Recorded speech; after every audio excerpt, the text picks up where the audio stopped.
I wrote about my favorite pair of shoes. They're a pair of green Converse.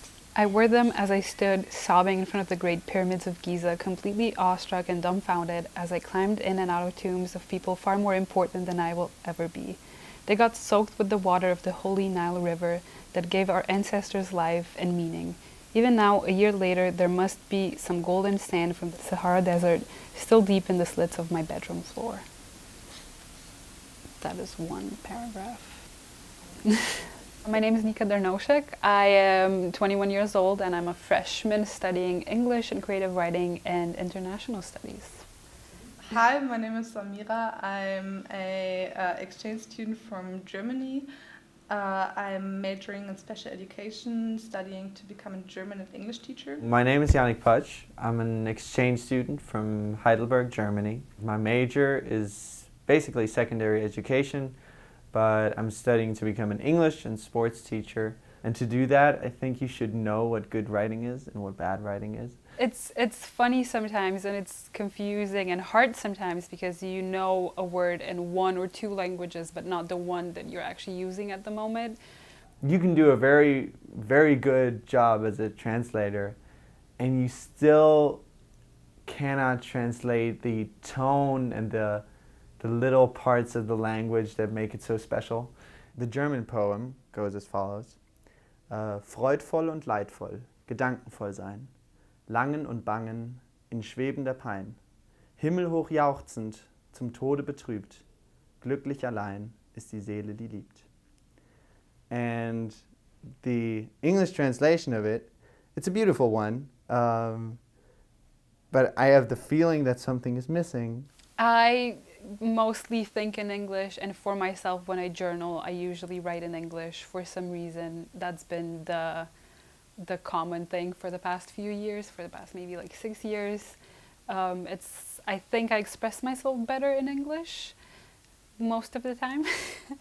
I find myself having difficulties with it as well, finding words that are so very descriptive.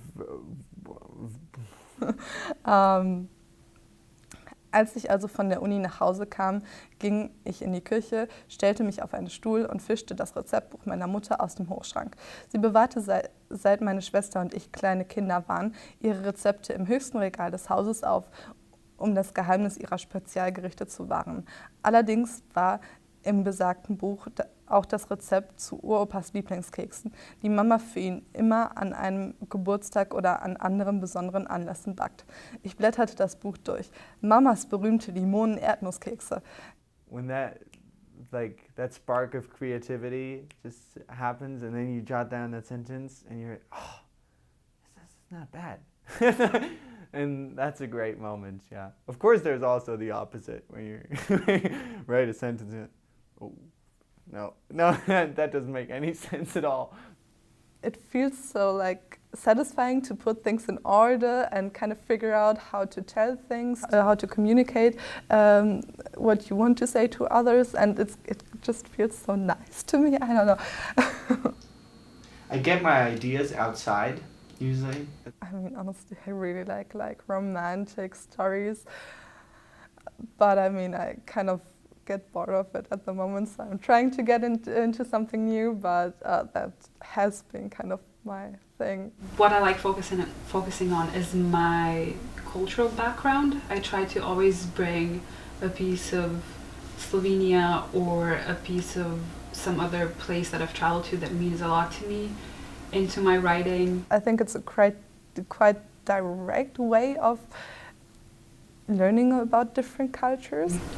No person out there will have the same cultural background, the same ideas and experiences as you. I mean, I think it could really help a person to bring their experiences down on paper, I guess.